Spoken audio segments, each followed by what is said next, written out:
ভারতীয় অভিবাসীদের আসামির বেশে দেশে ফেরত পাঠানো নিয়ে বৃহস্পতিবার উত্তেজনা ছড়িয়ে পড়ে ভারতীয় সংসদে। বিরোধীদের তোপের মুখে পড়তে হয় ক্ষমতাসীনদের।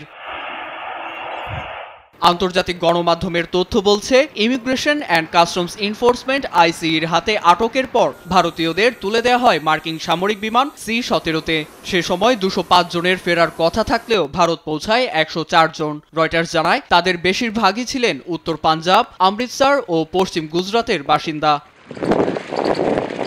গণমাধ্যমকে দেয়া সাক্ষাৎকারে তারা জানান, সফরের 40 ঘন্টাই তাদের হাতে ছিল হাতকড়া। আচরণ করা হয় আসামিদের মতো। এ খবরে তীব্র প্রতিক্রিয়া দেখা যায় রাজনৈতিক অঙ্গনে। সংসদে চলে বাদানুবাদ।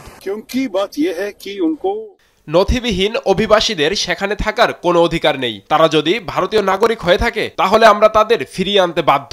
কিন্তু এভাবে হাতকড়া পরিয়ে সামরিক বিমানে উঠিয়ে ভারতীয় নাগরিকদের মর্যাদায় আঘাত করেছে। আমরা আমেরিকাকে স্পষ্ট করে বলতে চাই, এভাবে চলতে পারে না।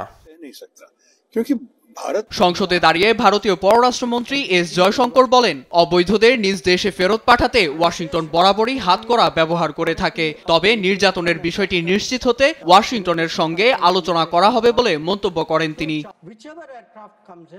আমেরিকা থেকে ভারতীয়দের ফেরত পাঠানোর সময় তাদের সঙ্গে বাজে আচরণ করা হয়েছে কিনা আমরা সেই বিষয়টি নিশ্চিত করতে চাই। সেই সঙ্গে আমরা অবৈধ অভিবাসীদের নিরুৎসাহিত করতেও কঠোর ব্যবস্থা নিব।